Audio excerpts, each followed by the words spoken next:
ഇന്ന് CPIM കേന്ദ്ര committee അവസാനിക്കാനിരിക്കുന്നു. Polit bureau അംഗം മണിക് സർക്കാരിന്റെ അധ്യക്ഷതയിലാണ് യോഗം ചേരുന്നത്. നിലവിലെ രാഷ്ട്രീയ സാഹചര്യങ്ങൾ, ലോക്സഭാ തെരഞ്ഞെടുപ്പ് മുന്നൊരുക്കങ്ങൾ തുടങ്ങിയ കാര്യങ്ങൾ യോഗം ചർച്ച ചെയ്തിട്ടുണ്ട്. ഇന്ത്യ മുന്നണിയുമായി ബന്ധപ്പെട്ട് ഉയർന്നു വന്നിരിക്കുന്ന സാഹചര്യങ്ങളും ഈ യോഗം പരിശോധിച്ചിട്ടുണ്ട്. ഷീജ തന്നെയാണ് ഈ വാർത്തയുടെ കൂടുതൽ വിവരങ്ങളുമായി ഒരിക്കൽ കൂടി ഗുഡ് മോർണിംഗ് കേരളത്തിനൊപ്പം ചേരുന്നത്. ഷീജ, ഇപ്പോൾ പറഞ്ഞതുപോലെ തന്നെ നിലവിൽ ദേശീയ രാഷ്ട്രീയത്തിൽ ഉയർന്നു വന്ന സാഹചര്യം, ബീഹാറിലേതടക്കമുള്ള സ്ഥിതിഗതികൾ അത് വളരെ ആഴത്തിൽ തന്നെ കേന്ദ്ര കമ്മിറ്റിയിൽ ചർച്ചയായിരിക്കാമെന്നത് ഉറപ്പാണ്. കേരളത്തിലെ സാഹചര്യങ്ങൾ, ഈ ഗവർണറുടെ നിലപാടടക്കമുള്ള വിഷയങ്ങളുണ്ട്.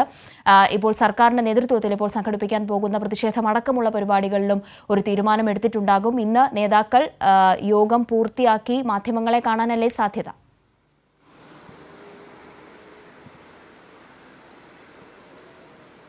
തീർച്ചയായും കാവ്യ, ഏതായാലും കഴിഞ്ഞ 2 ദിവസമായി തിരുവനന്തപുരത്ത് EMS അക്കാദമിയിലാണ് ഈ ഒരു CPIMന്റെ കേന്ദ്ര കമ്മിറ്റി യോഗം പുരോഗമിച്ചുകൊണ്ടിരിക്കുന്നത്. കാവ്യ സൂചിപ്പിച്ചതുപോലെ തന്നെ പോളിറ്റ് ബ്യൂറോ അംഗം മണിക് സർക്കാരിന്റെ അധ്യക്ഷതയിലാണ് ഈ ഒരു യോഗം ചേരുന്നത്. ആദ്യ ദിവസം തന്നെ report CPIM general secretary Sitaram Yechury അവതരിപ്പിച്ചിരുന്നു. അതിന്മേലുള്ള ചർച്ച വിശദമായി തന്നെ കഴിഞ്ഞ 2 ദിവസങ്ങളിലായി നടന്നു.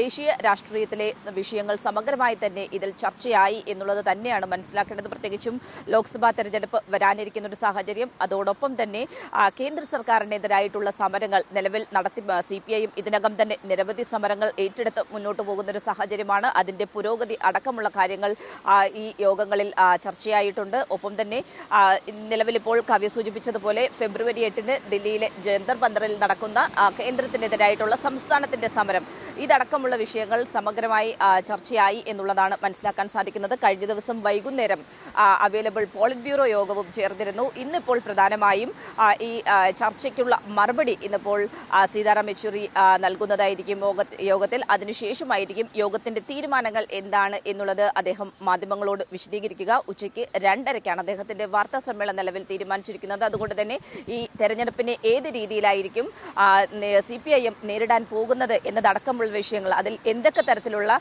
തീരുമാനങ്ങളാണ് പാർട്ടി കൈക്കൊണ്ടിട്ടുള്ളത് എന്നതടക്കമുള്ള കാര്യങ്ങൾ അദ്ദേഹം മാധ്യമങ്ങളോട് വിശദീകരിക്കുന്നതായിരിക്കും. കാവ്യ.